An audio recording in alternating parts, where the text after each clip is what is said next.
基督教咧就有位講道人咧，就根據聖經嘅傳道書咧，就話咧每個人白天咧辛勤晚黑咧就翻到屋企咧，應該好好享受佢自己應得嘅份咁。咁佢就話叫人哋咧如果有機會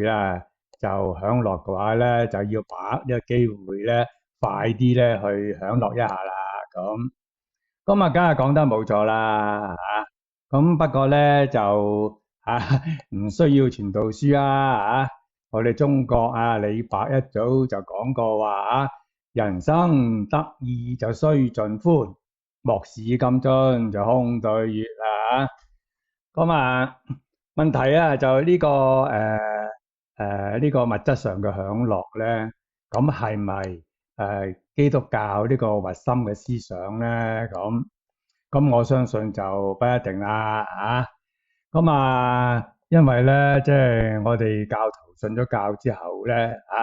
就孭起自己嘅十字架咧，就係與耶穌同行咁我記得唔知邊個主教講過啦與耶穌同行就係與苦同行因為咧耶穌唔係代表享樂嘅，佢係代表呢個人世嘅苦難